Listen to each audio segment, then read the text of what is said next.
Saksan joukkueen huolto on löytänyt kyllä oikeat lääkkeet tuohon ylämäen nopeuksiin, että siellä suksi on hyvässä kunnossa. Eli siinä erittäin tärkeä osa-alue nimenomaan, kun puhutaan näistä olosuhteista, ja miksei tietenkin muutenkin.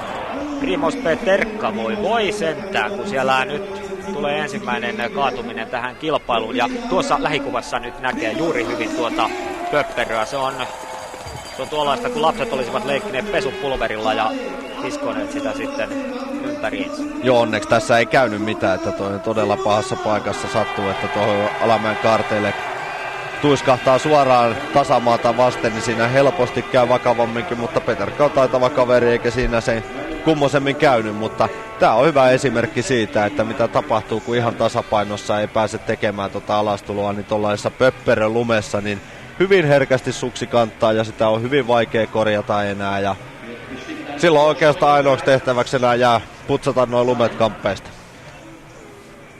Peterka lämpeni täysin itselleen ja lumelle ja varmasti kaikelle mahdolliselle tuossa. Peterka on ollut aina sen luontoinen kaveri, että varmasti näyttää tunteensa mitä tuolla on, ja kyllä on nähnyt vuosien varrella monta kertaa, kun siellä tunteet on räiskynyt tuolla vähän syrjemmällä. Oletko joutunut väistelemään esineitä? No en ole joutunut väistelemään, mutta täytyy tietysti myöntää, että itse on ollut myöskin aika tulisieluinen, että ehkä tunne on ollut molemminpuolinen.